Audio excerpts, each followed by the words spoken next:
Heyo, balik lagi sama Niko. Kita lanjutin pembahasan KSNK Astronomi tahun 2021. Kita lanjut ke nomor 3 tentang karakteristik interior matahari. Lebih spesifiknya karakteristik matahari sih. Dari model teoretis modern, interior matahari memiliki karakteristik sebagai berikut kecuali apa? Oke, ini nanyain tentang matahari ya. Kita bahas aja, kita cek dulu bagian-bagiannya matahari ya. Nah, seperti yang tergambar dari sini, bahwa matahari di dalamnya ada inti. Nah, di inti ini tempat terjadinya reaksi fusi atau penggabungan atom-atom menjadi atom yang lebih berat. Majority si hidrogen.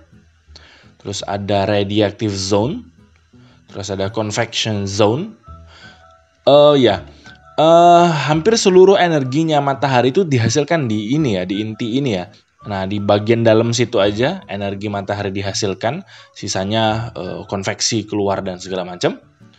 Terus ada bagian yang paling luar adalah fotosfer yang kita lihat gitu ya. Terus ada juga sunspot, flare, corona, dan prominence dari fitur-fiturnya matahari lain. Kita balik lagi ke soal, kita cek pernyataan mana yang salah berarti ya. Oke, karakteristik matahari kecuali, berarti kita cari pernyataan yang salah. Cek pernyataannya A, temperatur di pusat jauh lebih tinggi daripada di permukaan fotosfer. Permukaan atas fotosfer ya. Tentu betul ya, kayak di bumi juga. Bagian inti itu pasti jauh lebih panas daripada bagian permukaan. Bintang juga sama seperti itu. Sebagai informasi, di pusat suhu di pusatnya matahari itu sekitar 15,7 juta derajat Celcius. Panas sekali. Terus di permukaan alias di fotosfernya itu hanya sekitar 5.500 derajat Celcius. So it's way cooler. Jauh lebih dingin. So pernyataan ini benar, berarti bukan A jawabannya. Yang B, elemen-elemen besi, nikel, kromium, molybdenum terkonsentrasi di permukaan. Nah, ini pernyataan yang salah. Kenapa? Karena unsur-unsur besi ini dan teman-temannya ya, logam, itu kayak tercampur merata aja dia. Jadi dia tidak terkonsentrasi dimanapun, dia nyebar aja merata. So, dia tidak hanya ada di permukaan. Nah, so the answer is B. Buat belajar kita cek lagi yang C. Sebagian besar atom dalam matahari terionisasi sebagian atau terionisasi sempurna. Itu juga betul ya. Terionisasi ini makanya dia jadi plasma. Nah, saya tulis ini ya. Plasma. Kalian cek aja plasma itu apa. Secara simpelnya sih plasma itu wujud zat sebetulnya. Jadi nggak cuma ada padat, cair, gas, tapi juga ada plasma. Nah, pelajari aja lebih lanjut sendiri ya. Yang D, kerapatan di pusat matahari sekitar segini. Ini juga betul. Sekitar 160 gram per cm kubik. Kalau air itu ukurannya sekitar 1 gram per cm kubik. Kerapatannya atau density-nya. Berarti matahari itu di pusatnya itu sekitar 160 kali lebih padat dari air. Secara rata-rata,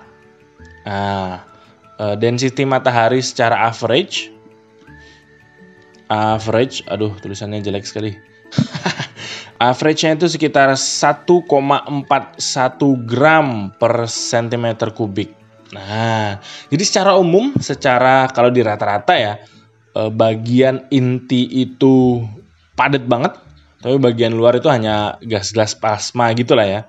So dia nggak terlalu padat.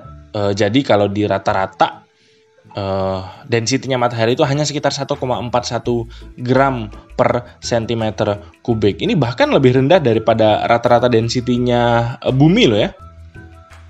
Lebih rendah. Oke, terus yang E, massa matahari terkonsentrasi di pusat. Betul, kayak udah kita bahas tadi. Jauh lebih padat daripada di bagian-bagian lain. Oke.